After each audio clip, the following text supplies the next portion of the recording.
Kita DKI Jakarta ini Pradi melaksanakan adanya pengangkatan advokat baru di wilayah DKI Pengadilan. Jadi ada 639 advokat baru yang sudah diangkat sebagai advokat Pradi. Nah ini luar biasa ini jumlahnya besar sekali. Jadi mudah-mudahan dengan adanya pengangkatan advokat di Jakarta ini bertambahlah penegak-penegak hukum yang dapat melayani kepentingan masyarakat dengan baik. Nah, karena bagaimanapun tadi kami di sini memberikan pembekalan kepada mereka agar di dalam melaksanakan tugas profesi nanti setelah dia disumpah Presiden ini mereka bisa selalu membela kliennya dengan baik. Karena prinsip yang paling mendasar yang selalu kita katakan bahwa negara ini melalui pemerintah wajib memberikan akses justice, akses kepada keadilan.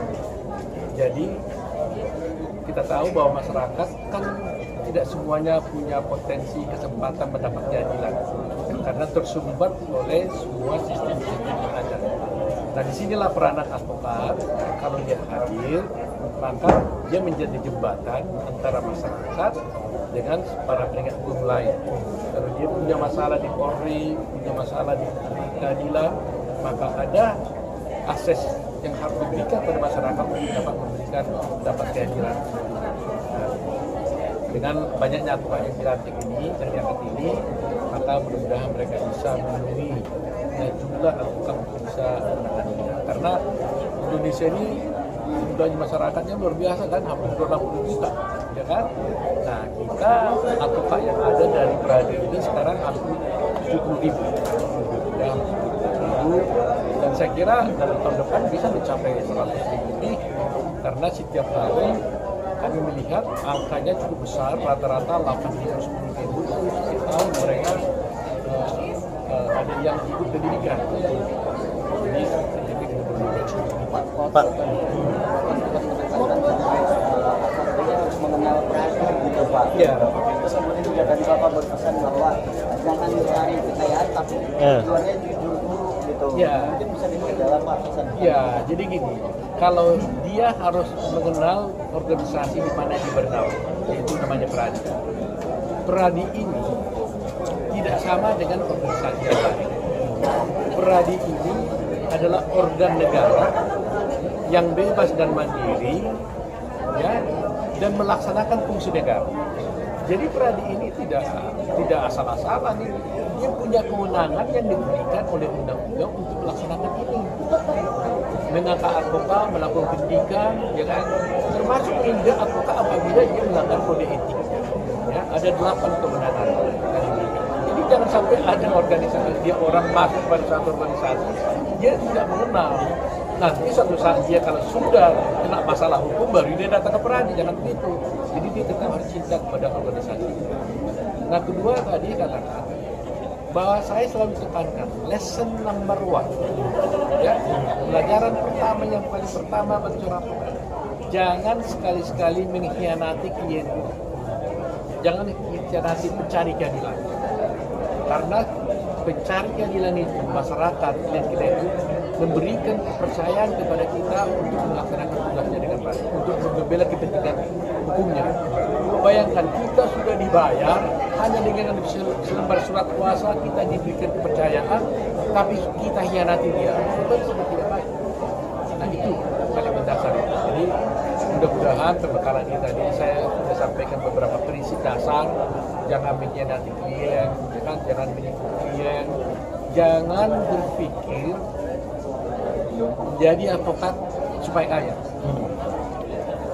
Walaupun kaya itu sangat perlu, ya kan? Kaya itu akan datang dengan sendirinya ketika kita meningkatkan kualitas kita dan memberikan pelayanan hukum yang baik kepada klien kita.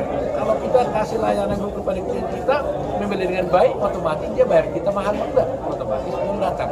Jadi dia harus disuit ya, bukan kaya yang kita pikirin, tapi membela klien itu dengan baik, otomatis uang akan datang. Jadi itu paling mendasar sekali yang kita sampaikan kepada para advokat. Pak. sedikit terkait pengacara muda, Bapak kan ada nasihat juga tadi, jangan ibaratnya sampai agak menyinggung naik ke meja kalau hormatilah pengadilan, marwah pengadilan di dalam persidangan. Ini sebagai pengacara muda, Bapak juga tadi selalu menekankan untuk etika ya Pak. Boleh jelaskan Pak? Bapak muda ini ya, jangan karena medsos, karena ingin hebat sampai ada naik ke atas meja umpamanya, itu nggak boleh, paling nggak boleh. Karena beruntung sekarang ini dia masih belum, kita nggak memiliki undang-undang tentang contempt of court. Kalau ada undang-undang contempt of court itu langsung finish dia. Jadi kita harus menghormati sidang pengadilan. Kita harus menghormati sesama penegak hukum, hormati hakim, hormati jaksa, hormati teman sejawat. Lawan perkara kita pun harus kita hormati. Karena ingat, kalau kita menjadi klien seseorang, atau menjadi lawyer seorang klien, jangan jadi kita yang berperkara. Yang berperkara itu klien kita.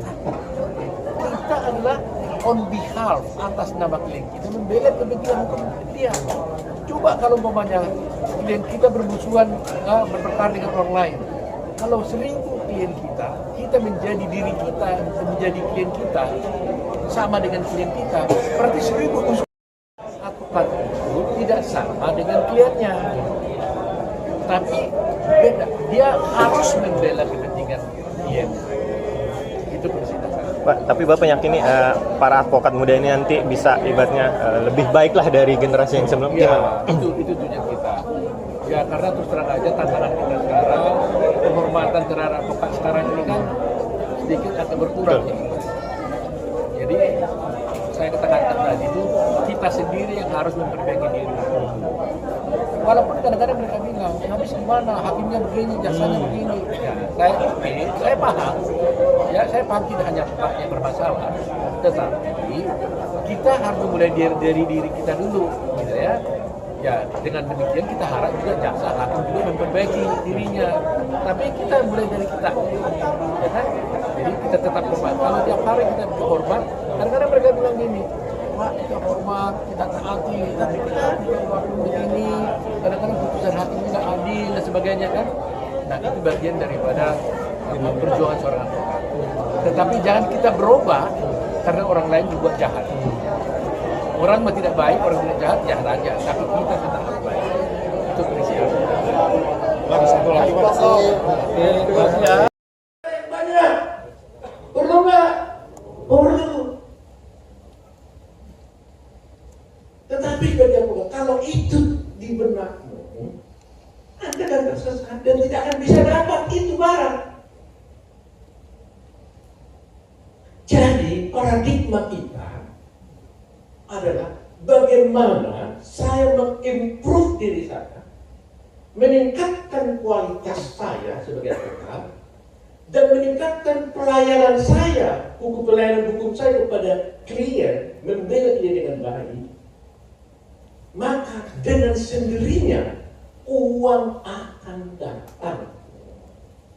Sini loh. Jadi di switch dulu main kita kan. Uang perlu, harta perlu. Caranya gimana? Saya harus membuat diri saya hebat. Saya harus melayani klien saya dengan baik, membela dengan sungguh-sungguh dan kejujuran. Maka harga saya pun akan naik.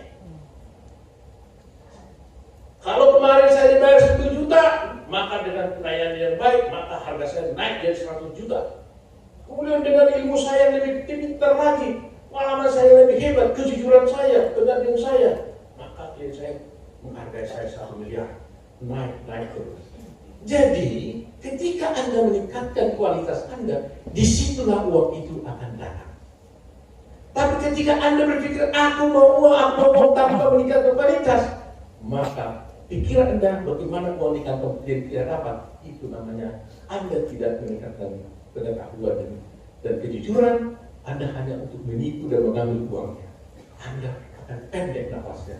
Sebentar itu habis, tidak akan dihargai.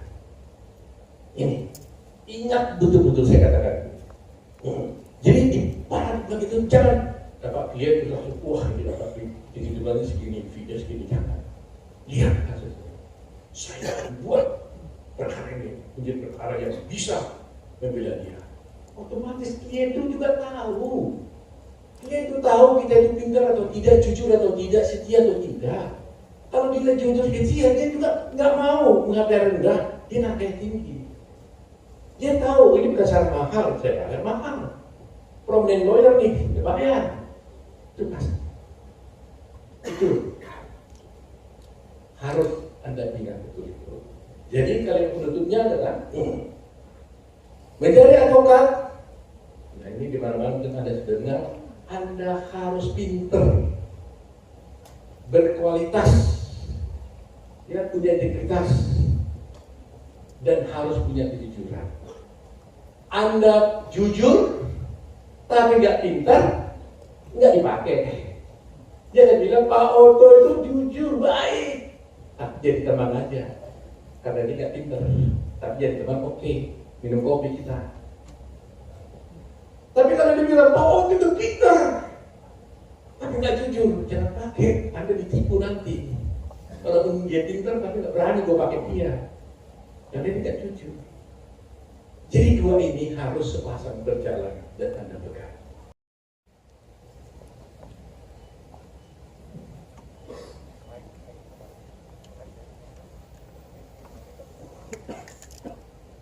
Hadirin sekalian yang saya muliakan, pada kesempatan yang berbahagia ini, saya melaksanakan pengangkatan advokat Perhimpunan Advokat Indonesia untuk wilayah Pengadilan Tinggi DKI Jakarta. Sebelum saya melaksanakan pelantikan ini, saya mau bertanya kepada saudara-saudara, apakah saudara-saudara sungguh-sungguh bersedia dan berkeinginan untuk menjadi advokat peradi, dan apakah saudara-saudara sungguh-sungguh bersedia untuk mentaati anggaran dasar, anggaran rumah tangga, dan segala keputusan-keputusan dan kebijakan Dewan Pimpinan Nasional Perhimpunan Advokat Indonesia. Apabila saudara bersedia, saya minta saudara untuk menjawab bersedia. Apa saudara bersedia? Bersedia. Saya juga bertanya kepada saudara dalam menjalankan tugas profesi advokat. Apakah saudara sungguh-sungguh bersedia dan mentaati seluruh ketentuan Kode Etik Advokat Indonesia? Bersedia.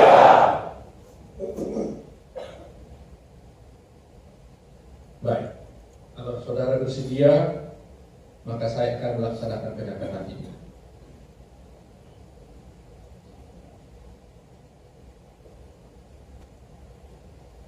Pada hari ini, Sabtu tanggal 1 Oktober 2025, saya Profesor Dr. Otto Hasibuan, SHMM, selaku Ketua Umum Dewan Pimpinan Nasional Perhimpunan Advokat Indonesia, dengan ini mengangkat saudara-saudara sebagai advokat di wilayah Pengadilan Tinggi DKI Jakarta dengan wilayah kerja meliputi seluruh wilayah Republik Indonesia.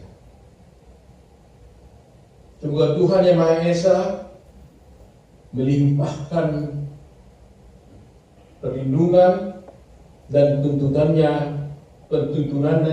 kepada saudara-saudara dalam menjalankan tugas profesi ini. Sekian dan terima kasih.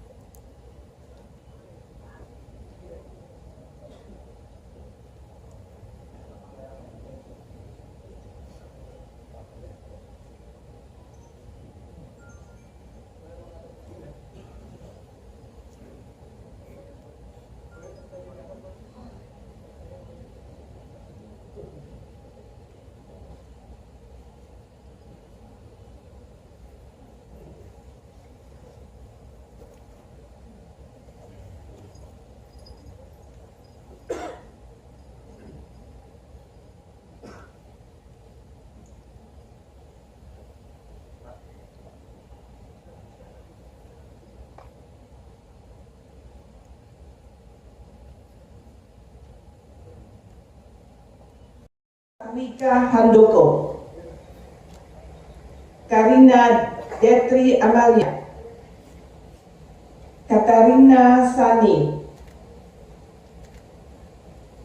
Kavitan Japara Reyes, Kelvin Santiago, Kerin Darmawan, Hizam Syakir Mahfuz, Kukuh Bergas Paramasdio, Laura Uli,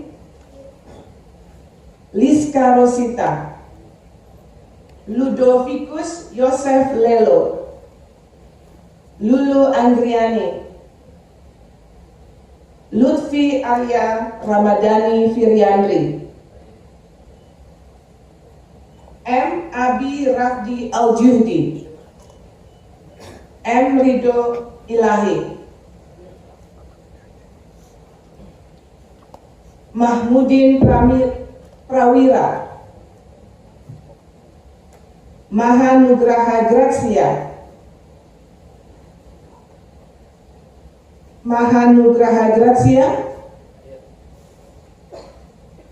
Mahardika Gilang Aditya, Mahesa Aditya Pratama, Mahira Farel Tirafi Adam, Maleaki Aditya Sarana, Maleaki Aditya Sarana, Manahan Leo Josten Naibaho, Manika Jashan Sadarahani, Marcel Hasanongan Ruri, Marco Antonio Barinding, Maria Carolina Teresa Noge, Markus Hamonangan, Markus